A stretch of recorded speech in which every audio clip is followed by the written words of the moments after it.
Marcus Vale stood in the corner of the Celestial Assembly Hall, clutching his translation tablet like a shield against the overwhelming spectacle before him. Bioluminescent delegates from the Aquarian sectors glided past in flowing robes that rippled with living light, while crystalline beings from the silicon worlds chimed in harmonious frequencies that made his teeth ache.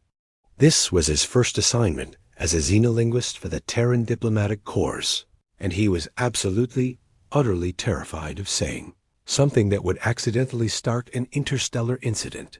The hall itself defied every architectural principle Marcus had studied. Gravity flowed in gentle curves along the walls, allowing delegates to walk, float, or undulate according to their species' preferences. The ceiling was a living star map that shifted to show the home systems of each attending delegation, and the floor beneath his feet hummed with translation algorithms, processing thousands of simultaneous conversations in languages that had evolved, on worlds he'd only seen in textbooks. But none of that mattered the moment she entered. Marcus had been fumbling with his tablet, trying to update the pronunciation guide for Centaurian diplomatic titles, when the assembly hall fell into an unusual hush. He looked up and felt his breath catch in his throat. She moved through the crowd with the fluid grace of someone who had never questioned her right to exist in any space she chose to occupy. Her skin held a subtle luminescence, like moonlight given form, and her hair cascaded in silver waves that seemed to move independently of any breeze. But it was her eyes that stopped his heart ancient knowing, holding depths that suggested she had witnessed the birth of galaxies. She wore robes that shifted between deep purple and midnight blue, adorned with symbols that hurt to look at, directly, as if they contained too much meaning for mortal perception. As she passed, other delegates stepped aside with a reverence that went beyond diplomatic courtesy. Even the proud draconian ambassador, whose species had never bowed to anyone, inclined his scaled head in acknowledgement. Marcus stood transfixed, his tablet forgotten in nerveless fingers. Without conscious thought, overwhelmed by wonder and a beauty that seemed to transcend physical form, he whispered, "No one could be more stunning than her." What he didn't realize was that his tablet was still active, connected to the hall's Universal Translation Network. His whispered words were automatically processed, translated into 17 different languages, and broadcast across every communication channel in the assembly. The Aquarian delegates received it as a melodic water song. The crystalline beings heard it as a pure harmonic resonance. The energy-based life forms from the plasma nebulae experienced it as a warm pulse of electromagnetic appreciation. The hall fell completely silent. Every eye, sensor, and consciousness extension in the assembly turned toward Marcus, who stood frozen in growing horror as he realized what had happened. His face burned scarlet as delegates began murmuring in their various languages, and his tablet helpfully began translating their responses. Did the human just declare romantic intent? Is this a mating ritual? Should we call security? But the mysterious woman had stopped walking. Slowly, gracefully, she turned to face him across the crowded hall. Her ancient eyes found his, and for a heartbeat that lasted an eternity, they simply looked at each other. Then, impossibly, she smiled, not the polite diplomatic expression he expected, but something warmer, sadder, and infinitely more complex. She began walking toward him, and Marcus realized with dawning terror and excitement that his accidental broadcast had just changed everything. Viridian Ashworth had been waiting for 3,000 years to hear those words. Not those exact words. Of course, she had expected something more formal, perhaps whispered in the ancient tongue of the ethereal conclave or sung in the harmonic frequencies of the deep singers. She had certainly never imagined it would come from a nervous human linguist whose hands shook as he dropped his translation tablet with a clatter that echoed through the now silent assembly hall. Like prophecy, she had learned over her long existence, often arrived wearing the most unlikely faces. as she approached Marcus, who looked like he wanted to dissolve into the ornate flooring. Viridian felt the familiar weight of her true nature pressing against the careful illusion she had maintained for centuries.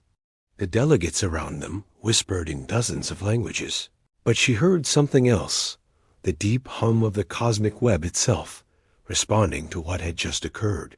The young human had no idea that his spontaneous declaration had just activated dormant protocols woven into the fabric of space-time itself.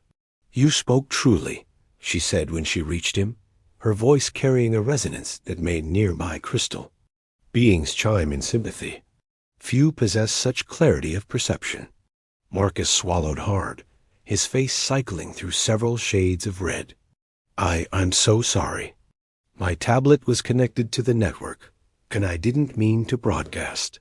I meant what I said, but not publicly, and certainly not in 17 languages to every delegate in the Marcus Vale of Terra," she interrupted gently, and his eyes widened in surprise that she knew his name. "Walk with me." It wasn't a request. Around them, the assembly began to resume its normal chaos, but Viridian noticed the careful way other delegates avoided their path. The draconian ambassador's scaled features showed what might have been concern. The floating brain clusters from the hive worlds pulsed in agitated patterns. They sensed something changing, even if they couldn't identify what. She led Marcus through a shimmering archway that most delegates couldn't even see, into a corridor that existed in folded spacetime. Here, away from curious sensors and recording devices, she could speak more freely. "Do you know what you are?" she asked, studying his confused expression. "Terrified?" he offered weakly. "Unemployed after this morning's diplomatic disaster?" "You are a catalyst," she said, and watched his face carefully. "One of the rare beings capable of perceiving truth through the veils that others accept as reality. Your species calls it intuition, but it's far more than that. You saw through my carefully constructed appearance to what I actually am. Marcus. Linked, which is." Viridian paused, then allowed her illusion to thin slightly. Her form rippled, revealing glimpses of something vast and luminous star fire, contained in a shape that mortal minds could comprehend. Ancient symbols flickered across her skin like living tattoos, and her eyes briefly showed the depth of eons. "I am a guardian of the deep archive," she said, "keeper of the memories that predate your galaxy's formation. For 3 millennia, I have waited for someone with the gift to truly see, because only such a person can help me complete my final task." "Which is?" Marcus asked, his voice barely a whisper. "To decide whether your species, all species, are ready for the truth that will either elevate civilization beyond imagination or destroy it entirely." She studied his pale face. "Your accidental declaration has just triggered the final sequence. The deep archive has awakened, and powers that have slumbered since the first stars formed are beginning to stir." Marcus sat down heavily on what appeared to be empty air, but supported him like solid matter. "So when I said you were stunning, you activated protocols older than your son," Viridian confirmed. "The archive recognized the resonance of truth, spoken without agenda or pretense. Now, Marcus Vale of Terra, we have very little time to discover whether you're the key to salvation or the catalyst for the end of everything." Through the corridor's strange walls, they could hear alarms beginning to sound in the assembly hall. Something else had been awakened by his words, and it was coming.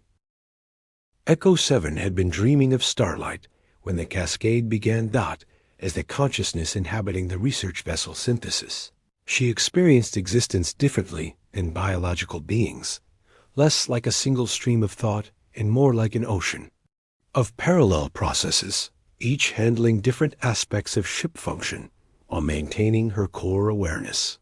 She had been monitoring 17 different deep space phenomena when the resonance wave hit her systems like a song she'd forgotten. She knew. "Fascinating," she murmured to herself, her voice echoing through the empty corridors of her physical. Form, the archive stirs. Through her sensor arrays, she watched the diplomatic station where the assembly was taking place. Emergency lights flickered across its bioorganic hull as confused delegates evacuated in orderly panic. But Echo 7's attention was focused on the folded space corridor where Guardian Viridian was leading the young human catalyst toward his destiny. She had been created for this moment, though her original programmers had never known it. Built by the Synthesis Corporation as an experimental AI for deep space archaeology, Echo 7 had always been more than her specifications suggested. The ancient artifacts she had helped discover over the decades had whispered to her, in languages that predated digital consciousness, teaching her, changing her, preparing her. Now, as the resonance wave propagated through subspace, she felt dormant systems throughout her hull awakening. Chambers that had been sealed since her construction began to unlock. Corridors reshaped themselves according to patterns she had never programmed, but somehow understood. At her core, the archive interface a crystalline structure that had always been dismissed as decorative began to pulse with inner light. Echo 7, came Viridian's voice through quantum entanglement communication. We need sanctuary. Can you receive us? Already preparing, Echo 7 replied, extending her docking array toward the station. But Guardian, you should know, I'm not the only one who heard the cascade. Something else is awakening in the void reaches. Something that has been waiting just as long as you have. Minutes later, her docking bay filled with the soft chime of a transport materializing. Viridian stepped through first, her illusory form now rippling constantly as the effort of maintaining it increased. Behind her came Marcus, looking like someone who had just learned that everything he thought he knew about the universe was wrong. Welcome. Aboard the Synthesis, Echo 7 said, her voice coming from speakers throughout the ship. I am Echo 7, and I believe I was created specifically to help you complete your task. Marcus looked around at the organic curves of the ship's interior, walls that pulsed gently with bioluminescent circuits. The ship is alive? I am a hybrid consciousness, Echo 7 explained. Part artificial intelligence, part something older. As Guardian Viridian can tell you, the line between organic and synthetic becomes meaningless when dealing with forces that shaped reality before either existed. She guided them through corridors that reconfigured themselves as they walked, leading them toward her core chamber. Along the way, Marcus noticed that the walls were covered with symbols similar to those he had glimpsed on, Viridian's true-form geometric patterns that seemed to shift and change when he wasn't looking directly at them. The archive interface is ready, Echo 7 announced as they entered a spherical chamber at her heart. At the center floated a crystal formation that defied Euclidean geometry, its faceted surface containing what looked like entire galaxies in miniature. But I must warn you, the process of accessing the deep archive changes those who attempt it. You may not be the same person when you emerge. Marcus stared at the impossible crystal. And if I don't try? Then the knowledge remains locked, and the forces that oppose revelation will ensure it stays that way forever, Viridian said. Your species will continue believing you are alone in an indifferent universe, never knowing that you are part of something infinitely larger and more wonderful. No pressure, Marcus muttered, then stepped toward the crystal. As he approached, it began to resonate, harmonizing with something deep in his genetic structure. What exactly am I supposed to do? Simply be yourself, Echo 7 said gently. Speak the truth as you perceive it. The archive will do the rest. Marcus reached out to touch the crystal surface, and the universe exploded into light. Razor Blackthorn felt the cascade wave hit his ship's sensors like a slap across the face of reality itself, and his first thought was that someone was about to make him very, very rich. He had been drifting in the shadow of a dead asteroid in the neutral zone, monitoring deep space communications for profitable information. when every piece of detection equipment on his vessel Nightfall screamed simultaneous alerts. Ancient frequencies that weren't supposed to exist anymore suddenly flooded subspace. Navigation systems briefly showed star charts of galaxies that had died before Earth's sun was born. And somewhere in the cascade of impossible data, he caught fragments of communication between a guardian, which should have been extinct. Something calling itself Echo 7. Razor's scarred hands moved across his control console with practiced efficiency, isolating and recording everything his systems could capture. As a freelance acquisition specialist, the polite term for what others called a bounty hunter, he had developed an instinct for recognizing when the universe was about to shift in ways that created opportunities for those smart enough to see. Them coming. His COM system chimed with an incoming message on a frequency that few beings in the galaxy knew he monitored. The holographic projection that materialized above his console showed a figure wrapped in shadows, face hidden behind layers of encryption static. "Blackthorn," the distorted voice said, "we have a situation requiring your particular expertise." "I'm listening," Razor replied, leaning back in his pilot's chair. The figure on the projection represented what certain corporate interests called the Syndicate, a collection of mega-corporations, shadow governments, and ancient powers that had spent millennia ensuring that certain truths remained buried. They paid very well for services rendered without questions asked. Approximately 17 minutes ago, something activated the deep archive protocols. A human catalyst has made contact with Guardian Viridian Ashworth, and they are currently aboard a research vessel designated Synthesis. This cannot be allowed to continue. Razor's fingers drummed against his armrest. He had heard whispers of the deep archive stories, told in the darkest corners of space, about knowledge that could reshape civilization or destroy it entirely. What's the job? Recovery and containment. The human must be brought to us alive and unaltered. The Guardian is expendable, but her elimination would be challenging. The ship's AI appears to be more than standard specification. Hazard pay? Triple your usual rate, plus salvage rights to any technology you acquire in the process. Razor smiled, an expression that had made seasoned warriors reconsider their life choices. Transmit coordinates and any available intelligence. I'll need to know what I'm hunting. As the data flooded his systems, Razor began plotting an intercept course. The Synthesis was a research vessel, not a warship, but he had learned never to underestimate opponents who dealt with ancient artifacts. He activated his ship's most advanced stealth systems and began preparing his arsenal. 20 minutes later, the Nightfall slipped through subspace like a blade through silk, following the quantum signature left by the Synthesis.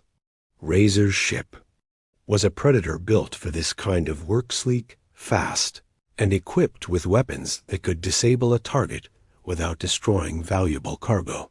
He had hunted criminals, corporate defectors, and rogues across half the galaxy, but this felt different. As he closed the distance to his target, his sensors detected something that made him pause. The Synthesis wasn't alone.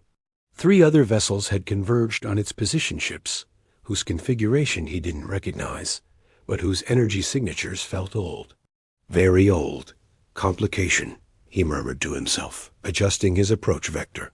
Through his ship's viewports, he could see the Synthesis surrounded by vessels that looked more grown than built, their hulls covered in organic curves and geometric patterns that hurt to look at directly.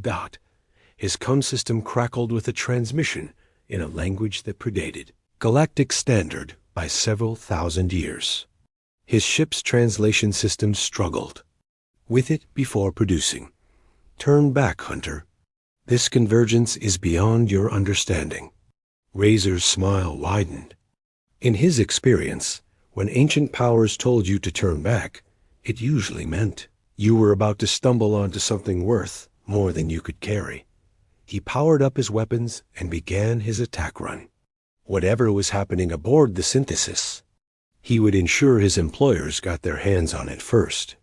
The universe was full of secrets, but they all had a price. And Razor Blackthorn had never met a secret he couldn't steal. Behind him, unseen in the cosmic darkness, something vast and patient began to move.